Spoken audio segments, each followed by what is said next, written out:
I want to take a few minutes to talk about something that truly matters, not just in how we teach, but in how we see our students.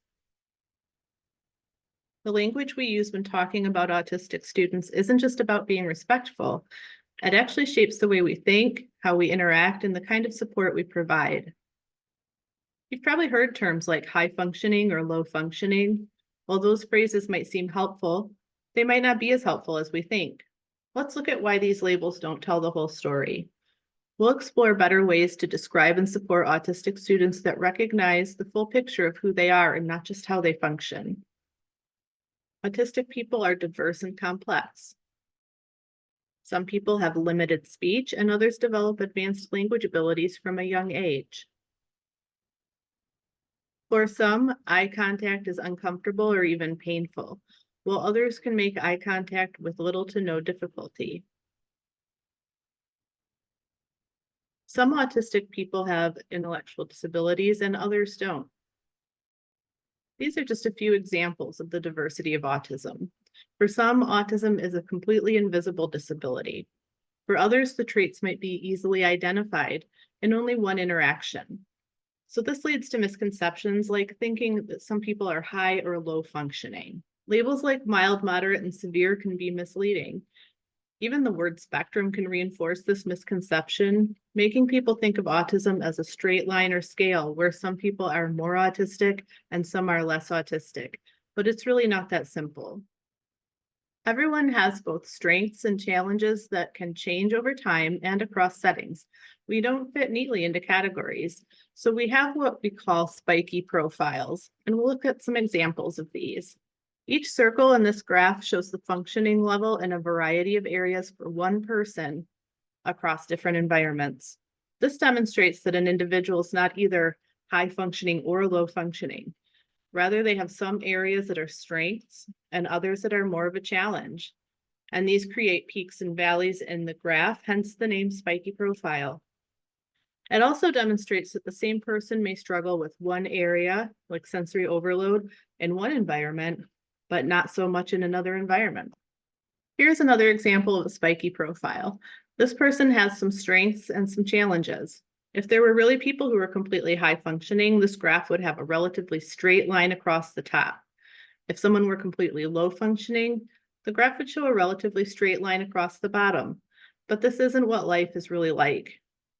Let's look at two students. In example one, we see an elementary student who loves learning. They're a strong reader who loves animals and outer space, but they're overwhelmed by loud noises, bright lights, or changes in routine. These things can cause them to become upset, unfocused, or dysregulated. But the student communicates really well when not overwhelmed. In example two, we'll look at a high school student with limited speech. The student uses an iPad or an augmentative and alternative communication device to communicate. You might know those as AAC devices. The student is skilled at music, but they struggle with daily tasks, schoolwork, and making friends. This student may seem obviously autistic to others. At first glance, people might assume the first student is high functioning and the second is low functioning, but both have strengths and challenges. Their profiles are spiky and not flat. Strengths and challenges can change over time and with the context or environment. So let's think about the context. The elementary student does well at home when they have routines, but they might struggle at school when things change suddenly. So their spiky profile has a peak at home and a valley at school. The high school student might struggle at home during the day when there's lots of people around, but can focus and get work done at night when the house is more quiet. Their spiky profile has a valley when there's others around and a peak when they have time to themselves. These peaks and valleys shift depending on the setting. They're not static. Challenges and strengths are different in different classrooms and in different environments. Time can change how we function as well. As the elementary student ages, they might struggle more with verbal speech, overwhelm, and later in life with job performance. It's actually pretty common for autistic people to lose skills as we age. What used to be a peak in their profile might become more of a valley. The high school student gains skills and independence. In their 20s, they start using spoken words more and improve in their motor skills. eventually enrolling at community college. These examples are from real autistic people. Labels like high or low functioning don't capture the complexity of a person or the changes that they can experience throughout their life. These labels can also create stigma that really sticks with that person for their whole life. Low functioning can lead to low expectations and limit their growth. High functioning can actually cause important needs to be overlooked, and it might influence whether or not that person receives the supports that they need. So here is a new language to consider adopting when speaking about autistic students. It's important that we label the need and not the person.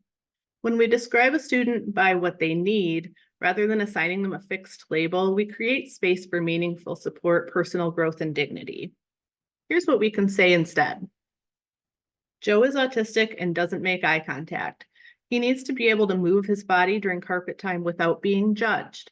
He's really good at building things. Here we describe Joe's strengths and support needs without labeling him or passing judgment. While we do include autistic for Joe, that's not a negative label. It's something that Joe embraces, much like how some people take pride in their cultural identity or heritage. For someone who doesn't feel that same pride in being autistic, you can still highlight their strengths and support needs without naming the autism. Like this: Jenny excels in math, but she has sensory differences and some environmental challenges can cause her to have severe meltdowns that require time for her to recover. Here we don't label Jenny in any way. We've described her challenge and not Jenny herself as severe. So note the difference between saying Jenny is severely autistic versus an overwhelming environment can trigger severe meltdowns for Jenny. We've labeled the challenge or the need, not the person. We're also not blaming Jenny for the meltdown, but actually recognizing it as a result of Jenny's unmet sensory needs. Autistic people aren't more autistic or less autistic. We all have different strengths, challenges, and needs. The Spiky profile helps us understand that autism doesn't look the same for every person, and that's okay. Instead of trying to fit people into labels like high or low functioning or mild, moderate, or severe, we can ask, what are the student's strengths? Where do they need support? Every autistic person deserves to be seen and supported for who they are and not just how well they can function. Thank you for taking time to learn about Spiky profiles and the power of language. Let's keep exploring, growing, and creating spaces that support all students. Check out the START website for more tools and resources.